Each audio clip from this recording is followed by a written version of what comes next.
Dear students, welcome back to our YouTube channel Bio Educators. आज का जो हमारा टॉपिक है वो है morphology and anatomy of paramecium. Paramecium की बाह्य एवं आंतरिक संरचना। पैरामीशियम को हम सिंपली स्लीपर एनिमिक्यूल के नाम से जानते हैं, क्योंकि इसका आकार जो है वो हमारे चप्पल में जो सोल होता है या हमारे जूतों में जो सोल होता है उसके आकार का ये एनिमल है।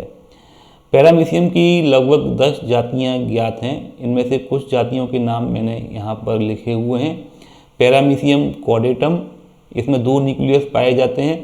पहला जो एक न्यूक्लियस जो है वो बड़ा होता है, जिसको हम मैक्रो न्यूक्लियस कहते हैं, जबकि दूसरा न्यूक्लियस जो है साइज में छोटा होता है, इसको हम माइक्रो न्यूक्लियस के नाम से जानते हैं। दूसरी स्पीसीज है पैरामीशियम ऑरेलिया। इसमें 2 न्यूक्लियस पाए जाते हैं और दोनों ही न्यूक्लियस का जो आकार है वो छोटा होता है। तीसरा जो स्पीसीज है इसकी वो पैरामीशियम मल्टी माइक्रो न्यूक्लिएटम है। इसमें बहुत सारे छोटे छोटे जो है माइक्रो न्यूक्लियाई पाए जाते हैं। चौथी जो स्पीसीज है वो पैरामीशियम बुर्सेरिया है, और ये बहुत ही एक इंटरेस्टिंग जो स्पीसीज है पैरामीशियम की, क्योंकि इसमें जो है एक सिम्बायोटिक एल्गा जो है इसके अंदर पाया जाता है, जिसका कि नाम जू क्लोरेला होता है। और इस जू क्लोरेला की प्रेजेंस की वजह से ही इस पैरामीशियम की जो स्पीसीज है बुर्सेरिया, उसका जो कलर है वो ग्रीन हो जाता है। हैबिट एंड हैबिटेट की हम बात करें तो पैरामीशियम जो है एक कॉस्मोपॉलिटन एनिमल है, अर्थात ये सभी जगह पाया जाता है, लेकिन मुख्यतः ये जो है स्वच्छ जल के जो स्रोत होते हैं, जैसे तालाब है, झील है, नदियां हैं, पोखर है आदि में यह बहुतायत में पाया जाता है। इसमें जो पोषण है वो प्राणी संभोजी प्रकार का होता है, अर्थात ये अपना भोजन स्वयं नहीं बना पाते हैं, इसीलिए इसको हम होलोजोइक एनिमल के नाम से भी जानते हैं। यहाँ पर जो क्लासिफिकेशन दिया गया है ये पैरामीशियम कॉर्डेटम के बारे में है, और इसी पैरामीशियम कॉर्डेटम को हमको स्टडी करना है। तो फाइलम पैरामीशियम का जो फाइलम है वो प्रोटोजोआ है, क्योंकि यह एक यूनिसेलुलर एनिमल है। सब फाइलम इसका सीलियोफोरा है। क्लास इसकी सीलिएटा है, क्योंकि इसमें जो लोकोमोशन है वो सीलिया के द्वारा होता है। हाइमिनोस्टोमेटिडा ऑर्डर में इसको इंक्लूड किया गया है। इसकी जीनस जो है पैरामीशियम है, और जिस पर्टिकुलर स्पीसीज को हम स्टडी कर रहे हैं दिस इज नोन एज कॉर्डेटम।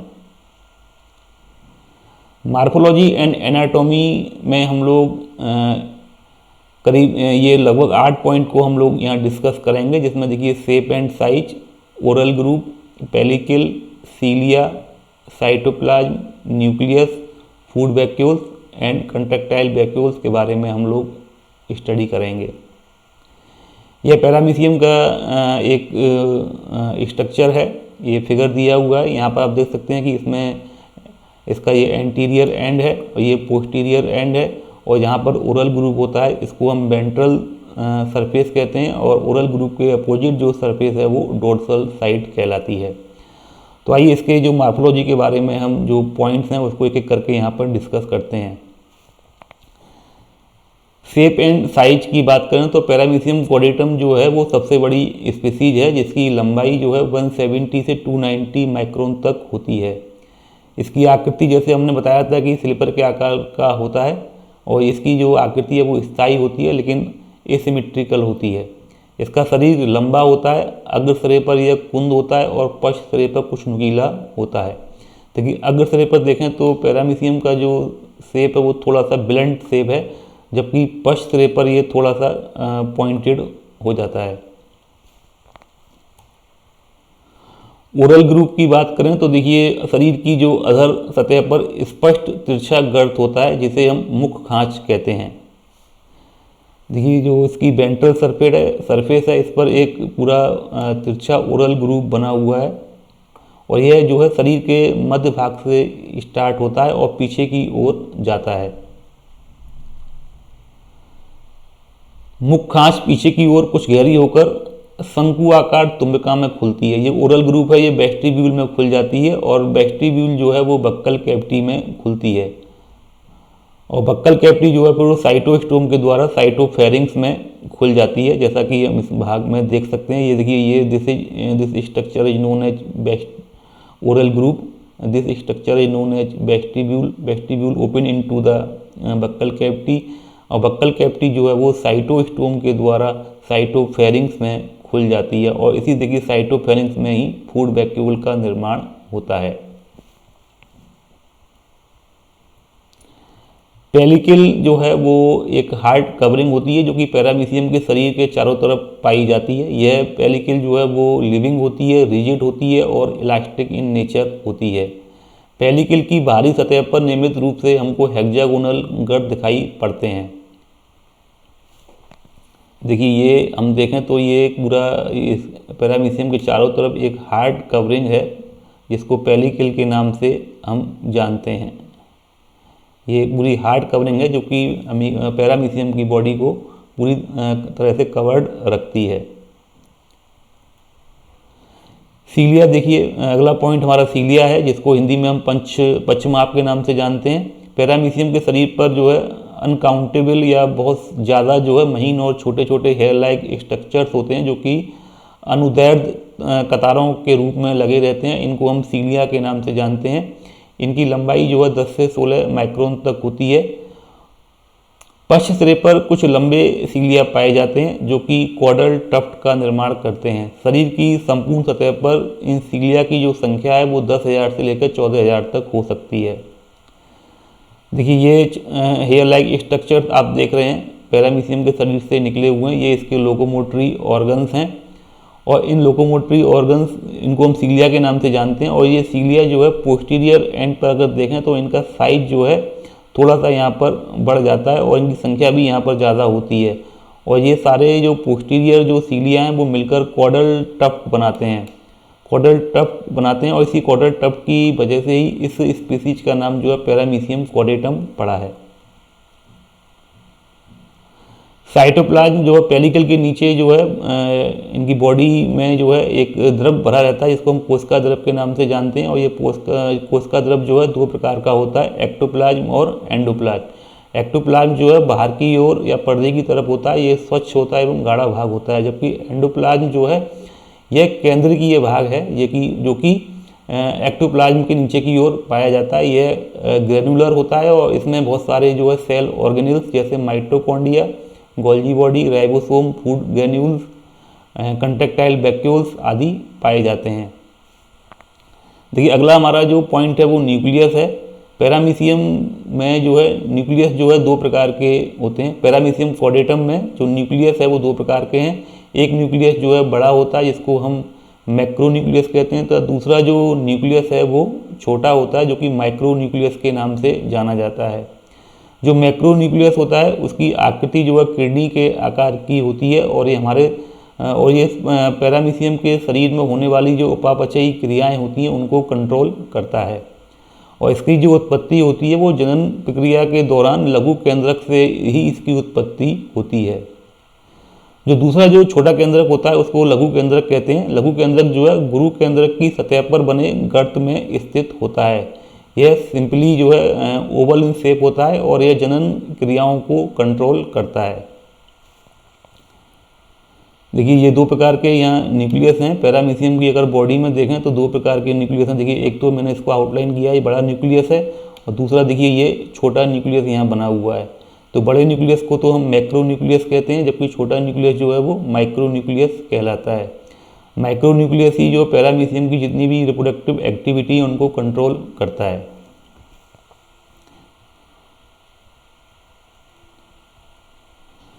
इसके बाद देखिए सकुंचनशील रिक्तकाएं हैं अगला पॉइंट, जिसको कंट्रैक्टाइल वैक्यूल के नाम से जानते हैं। शरीर के जो पैरामीशियम का जो शरीर है उसके दोनों एंड्स पर यानी पोस्टीरियर एंड और एंटीरियर एंड पर एंडोप्लाज्म के अंदर एक एक जो है सकुंचनशील रिक्तका पाई जाती है। दोनों सिरों की सकुंचनशील रिक्तकाएं शरीर पर स्थित एक स्थायी छिद्र द्वारा बाहर खुलती हैं। शरीर के पश्च भाग में स्थित सकुंचनशील रिक्तका अग्रभाग में स्थित सकुंचनशील रिक्तका से अपेक्षाकृत अधिक तीव्रता से कार्य करती है। देखिए फिगर में हम देखें तो आप देखेंगे कि इसमें दो कंट्रैक्टाइल वैक्यूल हैं जिसको हम सकुंचनशील रिक्तका के नाम से जानते हैं। ये एंटीरियर साइड पर स्थित है और देखिए दूसरी जो सकुंचनशील रिक्तका है वो पोस्टीरियर साइड पर स्थित है। पोस्टीरियर साइड पर जो संकुचनशील रिक्तका स्थित है, ये जो है एंटीरियर साइड पर स्थित संकुचनशील रिक्तका से अधिक तीव्रता से कार्य करती है, क्योंकि देखिए ये जो है ओरल ग्रुप के ज़्यादा नज़दीक है और ओरल ग्रुप में हम जानते हैं कि सीलिया प्रेजेंट होते हैं। सीलिया की प्रेजेंस होने की वजह से ये पानी को जो है जल्दी से पीछे की ओर धकेलता है।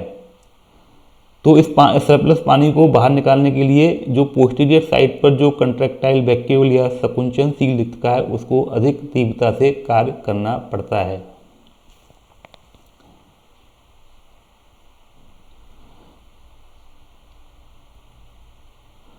खाद्य धानियाँ हैं। पैरामीशियम के एंडोप्लाज्म में आपको बहुत सारी जो है फूड वैक्यूल्स जो है फ्लो करती हुई दिखाई दे जाएंगी। ये जो पैरामीशियम में जो फूड वैक्यूल्स होती हैं वो असंकुचनशील होती हैं। इसमें आप जो है जोड़ लीजिएगा, असंकुचनशील है, इसमें ये कंट्रैक्टाइल नहीं होती हैं। और इनका जो फूड वैक्यूल का साइज है वो इन फूड वैक्यूल्स में उपस्थित जो फूड पार्टिकल्स होते हैं उनके आधार पर इनका जो आकार है वो अलग अलग हो सकता है। इन फूड वैक्यूल्स को एक वैज्ञानिक थे वोल्कोव्स्की, इन्होंने इनको गैस्ट्रियोल नाम से बताया था। मुख्य उपकरण की हमने बात कर ली है। मुख्य उपकरण के बारे में देखिए, ये यहाँ पर पूरा ओरल ग्रूव है। ओरल ग्रूव के नीचे देखिए वेस्टिब्यूल है। वेस्टिब्यूल जो है बक्कल कैविटी में खुलती है और बक्कल कैविटी फिर साइटोस्टोम के द्वारा साइटोफेरिंक्स में खुल जाती है और इसी साइटोफेरिंक्स पर जो है फूड वैक्यूल्स जो है लगी हुई रहती हैं। और जब साइटोफेरिंक्स से फूड वैक्यूल्स डिटैच हो जाती हैं तो फिर ये जो है एंडोप्लाज्म में आ जाती हैं और फिर साइक्लोसिस के द्वारा जो है नीचे से ऊपर और ऊपर से नीचे की ओर घूमती रहती हैं। देखिए अगला हमारा पॉइंट है साइटोपाइक। पैरामीशियम का जो पोस्टीरियर एंड होते हैं उस पर जो है पोस्टीरियर एंड पर जो है कोशिका ग्रसनी के अंदरूनी सिरे के पास एक छोटा छिद्र पाया जाता है, जिसे हम एनल ओपनिंग या साइटोप्रोक्ट या साइटोपाइच के नाम से जानते हैं। और इस छिद्र के माध्यम से ही खाद्यदानी के अंदर जो अवशेषी जो भोजन रह गया है वो बाहर निकाल दिया जाता है। देखिए ये जो स्ट्रक्चर है, देखिए ये जो साइटोप्रोक्ट है या इसको हम साइटोपाइच या एनल पोर के नाम से जानते हैं। जो फूड वैक्यूल्स में जो अनडाइजेस्टेड फूड रह जाता है या रिमेनिंग ऑफ द फूड है जो डाइजेशन के बाद बचता है उसको इस पॉइंट के द्वारा शरीर से बाहर छोड़ दिया जाता है। तो thank you very much for watching my video. निश्चित ही आपको पैरामीशियम की मार्कोलॉजी के बारे में या एनाटॉमी के बारे में इससे वीडियो से बहुत ज़्यादा जानकारी प्राप्त होगी। आप हमारे वीडियोज को देखते रहें, हमारे चैनल को सब्सक्राइब करते रहें, लाइक करते रहें और सब्सक्राइब करने के बाद हमारे चैनल पर जो बेल आइकॉन है उसको दबाना आप ना भूलें, जिससे जो भी वीडियो हम सबसे पहले जो भी वीडियो हम लोग YouTube पर जो है अपलोड करेंगे उसकी सूचना आप तक सबसे पहले पहुंचेगी। So again thank you very much for watching my video.